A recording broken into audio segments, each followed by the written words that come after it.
Hello and welcome back. My name is Jack B, and as always, thank you for viewing my video.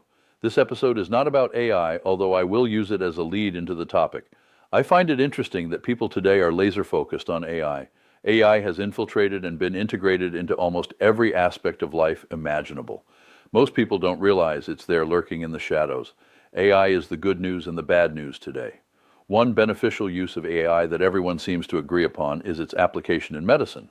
Aside from improving efficiency in administration, data collection, and record keeping, AI has more advantages in medicine. AI has the potential to enhance diagnostics through imaging and test data analysis. It may provide predictive analysis. It may accelerate drug discovery. It may improve surgery. It will allow personalized patient treatment plans and predict patient risks. All this should improve patient outcomes. This can be a major improvement for humans, but in some instances, it is an example of acting after a problem occurs. Illness caused by naturally occurring events are surprises of life that AI might help cure. There are instances where we are inflicting illness, diseases, and sickness upon ourselves that we just seem to ignore. I guess we live in a take a pill and feel better world. There are sources of illness and death all around us every day in the form of toxins and toxicants. A toxin is a poisonous substance naturally produced by living organisms like bacteria, plants, or animals, and is distinct from man-made poisons. A toxicant is a toxic substance introduced into the environment, a broader term for any harmful substance, including both natural toxins and artificial chemicals, such as pesticides or industrial pollutants. If a substance is a poison created by an organism, it's a toxin. If it's a harmful chemical from an artificial source, it's a toxicant, though the terms are often used interchangeably in general conversation.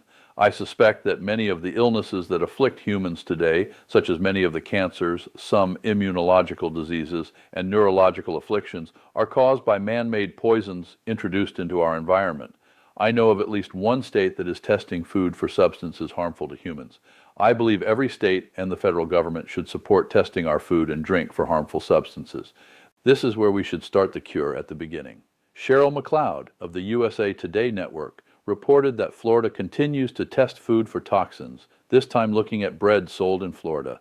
Results of tests by the Florida Department of Health over arsenic in candy and heavy metals and pesticides in infant formula were announced earlier this year by Florida Governor Ron DeSantis. Testing 46 types of popular candy revealed more than 60% of them contained elevated arsenic levels. But the National Confectioners Association disputed the report, calling it a scare tactic that ignores science.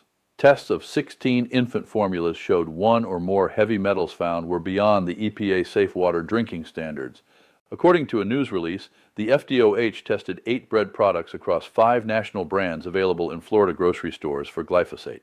Glyphosate is a widely used herbicide commonly applied in agricultural production to control weeds. It was detected in 6 of the 8 bread products tested.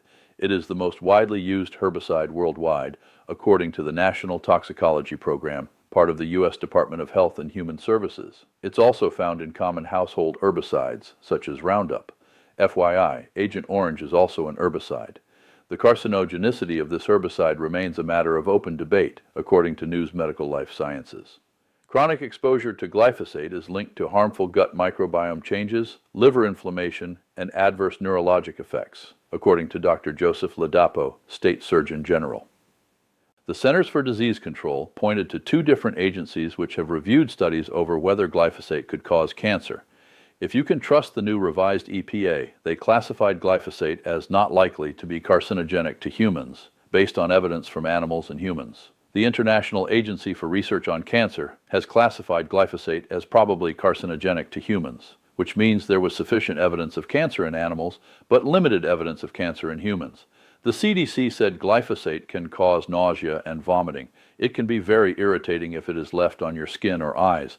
It's been associated with respiratory effects as well as asthma. Studies in animals have shown that glyphosate can cause developmental effects, such as lower body weight and problems with bone and organ growth, when the pregnant animals were given glyphosate. There are many other pollutants we ingest. These pollutants enter the food chain through soil, water, air, dust, and industrial processes, posing risks to human health. Chemical pollutants found in food include heavy metals such as lead, arsenic, mercury, and cadmium. There are industrial chemicals such as PFAS, PCBs, and dioxins.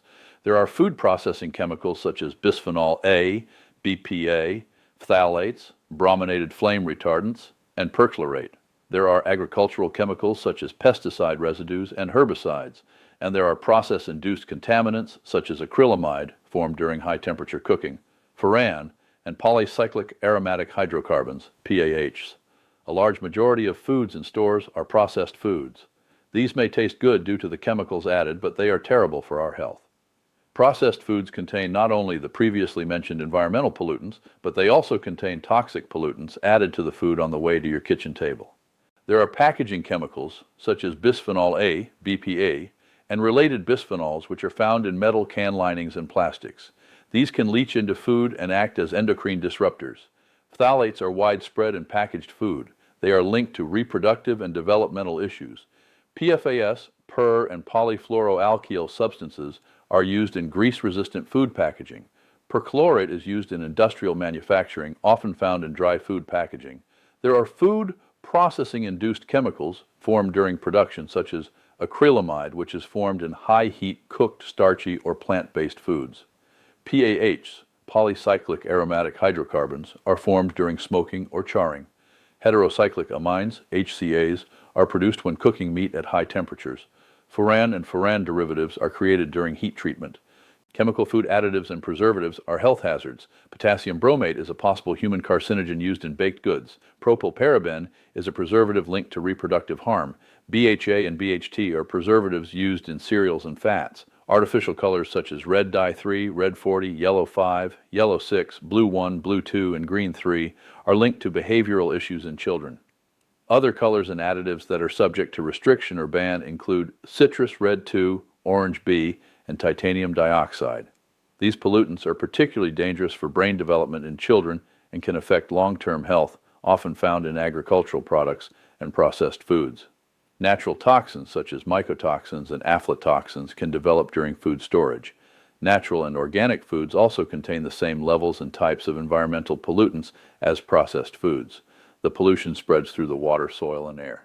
And there is also the issue of microplastics and nanoplastics entering all the organs of the human body, especially the brain. Their effect on humans has not been traced, tested, or documented. It is probably too devastating to learn. AI is already looking at curing diseases. We should also assign AI around the clock to solve the problem before it causes human illness. There should be a containment plan, stopping further pollution, a mitigation plan, removing existing pollutants from air, soil, and water, in addition to removing pollutants from the nutrients we ingest, and finally, a sustainability plan that prevents the pollutants from occurring. I understand that all this sounds crazy, but if we shoot for the high bar, maybe we will improve our health in spite of ourselves. Well, these are my thoughts for today.